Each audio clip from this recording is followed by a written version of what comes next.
streaming. Okay, guys, welcome Social Studies. Today we're going to do a little bit of econ, and it's going to be around budgeting.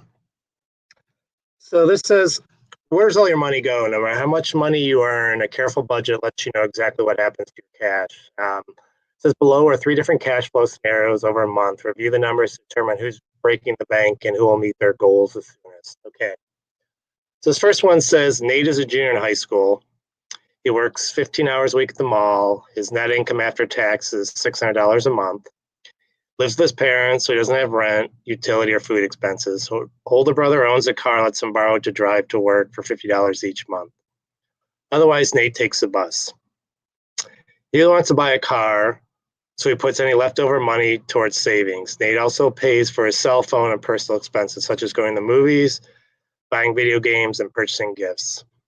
Below is Nate's estimated budget and what he actually spends in 1 month's time.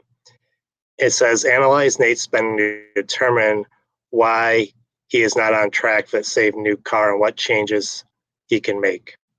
Okay. So on the left-hand side are his goals, and on the right-hand side is his actual budget. So remember, it's only $600 a month. So he said savings for his car, his actual budget goal is 100, but right now he's not putting any money towards the car at 0. His budget goal for his cell phone is 75, but he's actually spending 100. His car payment to his brother is $50, and the actual budget is 100. So he wants to budget $50 for public transportation. He's spending 60. He wants to budget $50 for entertainment, but he's actually spending 75. Personal shopping, he wants to budget 50. He's actually spending 175. And his occasional spending, he wants to budget 25, but he's actually spending 100. So you can see he's basically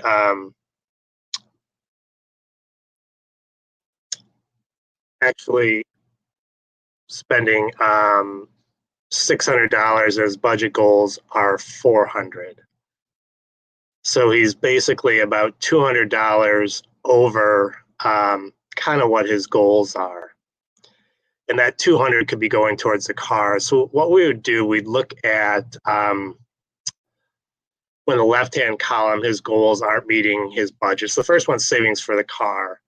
So cell phone, he wants to budget 75. It's 100.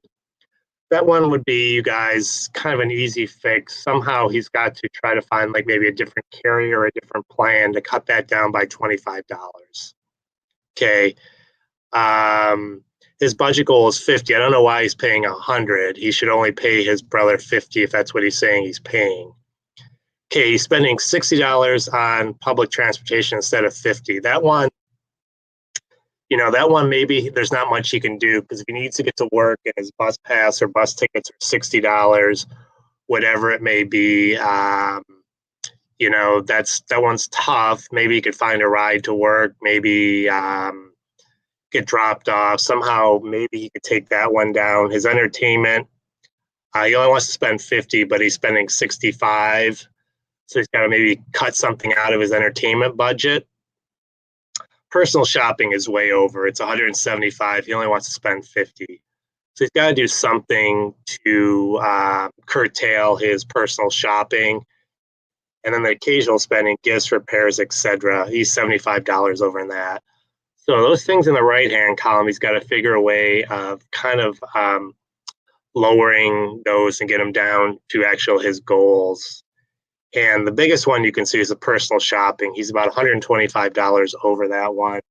And also the occasional spending. He's $75 over in that one. So those two, he's got to try to figure a way out of changing that so he can put some money towards saving for his car. Okay.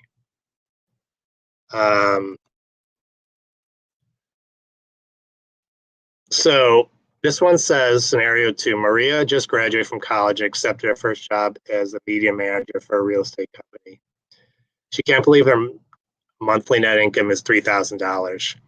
She just moved into a one-bedroom apartment, so she is responsible for rent, utilities, food, and other household expenses. She's paying off a student loan and wants to save as much money as she can to buy a house someday. She owns a car and enjoys going out with friends on weekends. Below is Maria's estimated budget, which she actually wants to spend in 1 month. Analyze the spending to see why she's not on track to meet her goals and determine where she can get back on track. Okay.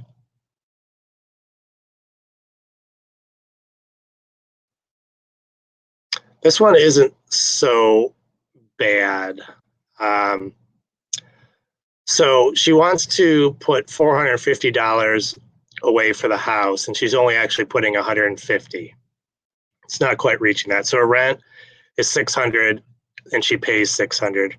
Her car payment is $350, and that's what she pays. So one thing we can look at there is, car payment $350. That's probably a newer car.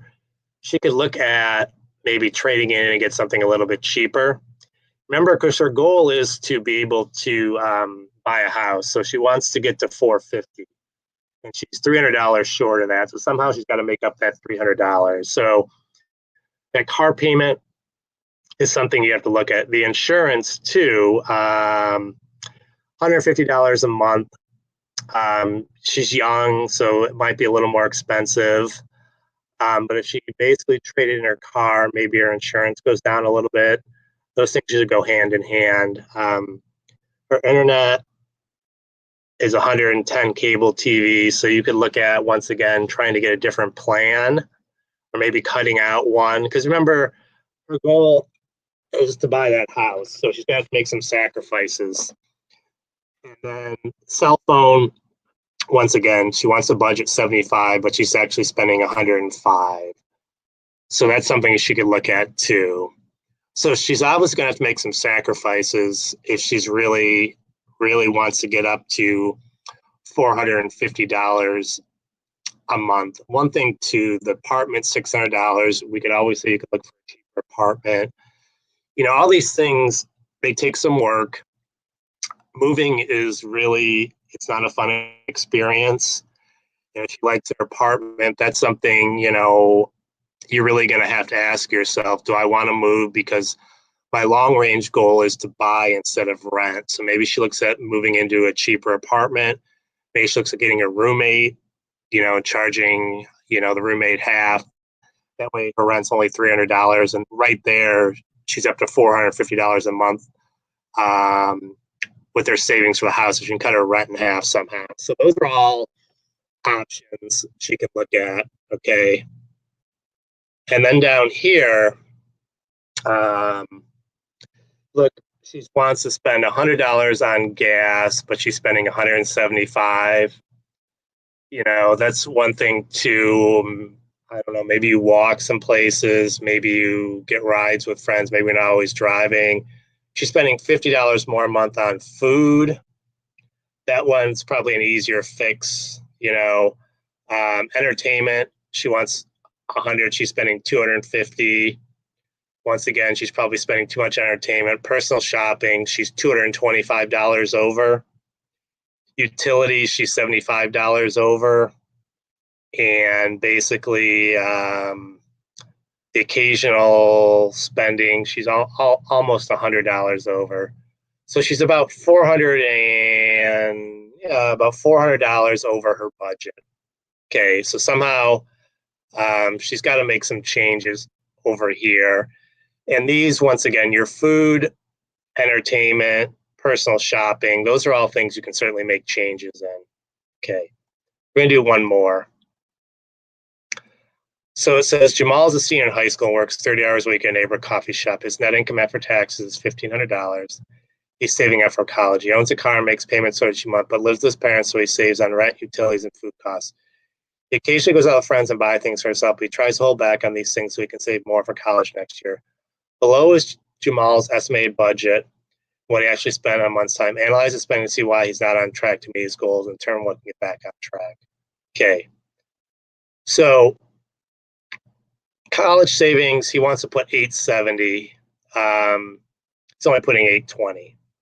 His car payment, once again, uh, he's on budget. His car insurance, he's on budget. His cell phone, so he's all on budget there. He's spending exactly what he said he wants to spend. Gas, he's like $5 over. Entertainment, he's $25 over. Personal shopping, he's almost $45 over. And then occasional spending, he's right where he says he wants to be. So you can see he's about $25 over, but he's $50 short of really where he wants to be for his college savings. So he's not terrible. And once again, these variables are the things that you can kind of change. And his big one is a personal shopping. He's about $45 over. So he's got to make some changes there. And also, your occasional spending, he budgets 100. If he cut that down in half to 50, there's another $50. And, he's actually $25 over on his entertainment. So I guess he's got to ask, can he cut some of that out to save more for college? And once again, these aren't, looking at them on paper, we say we just cut that. But in real life, I understand you want to be able to go to the movies, go to a sporting event, go to a concert, go out to eat, things like that. Those are all things, those are real changes that we all have to make if we really want to get to our budget goals. So if you guys don't do a monthly budget, it might be good to just put on paper, if you're trying to save for something, and see where you're at.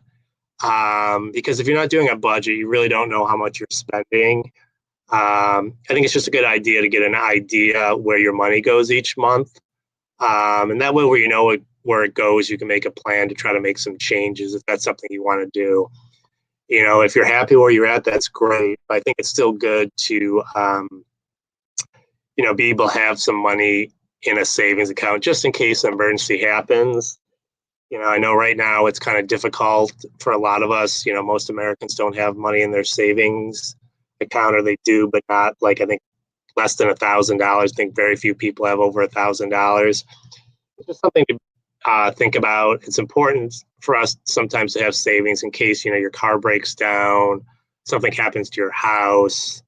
Emergencies come up all the time. That's why it's good just to have some savings just in case of emergency. All right, you guys. Let me see. I think that's about it for today. Let me see. This just gives you basically. This is a chart that you can use to fill out. You can just do it similar to what they did up here. You can put your fixed expenses. Those are things that stay the same every month. Your car payment, your insurance, your cell phone, your cable. It's when fixes means it's the same amount each month. Variable means it changes from month to month, depending on how much you drive, how much you go out to eat, how much shopping you do, how many gifts you buy. Variable changes from month to month. But fixed, it's constant. You pay your rent every month, the same amount. Usually your cell phone's the same. Usually your cable bill or your internet bill is the same. Obviously, your gas and electric changes a little bit based on the weather.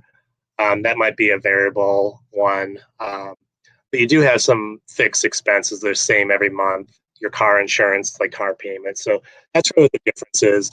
And the variables are the ones you can make the most changes. Okay. So if you want, go ahead and just use this chart down here. And this is just similar to what we did. And this is basically kind of a guide. So really your rent should only be 30% of what you bring home. So it's like a third of basically how much you make each month. So you make $1,000, your rent should be around $300. It's hard for some people. Your utilities should only be 10%. Your car insurance is $5. Cell phone is $5. Your occasional spending is $10. Savings, that's what I talked about, it's 10%. Food should be 50% of your net pay. Car loans, 10%. Entertainment's 5%. So based on, if you make $1,000 a month, 300 should go to rent. 100 should go to utilities. 50 should go to car insurance. That's a month. 50 for cell phone. Your occasional spending should be around 100. You should be able to save 100. Your food should be about 150. Car loan, it says $100. I know that one's not very realistic. And your entertainment's $50. These are just guidelines of really how you should try to budget. Obviously, it's not always easy to do that exactly, but that's just kind of a guideline of where they think you should be. All right, you guys, have a wonderful day, and I'll talk to you soon.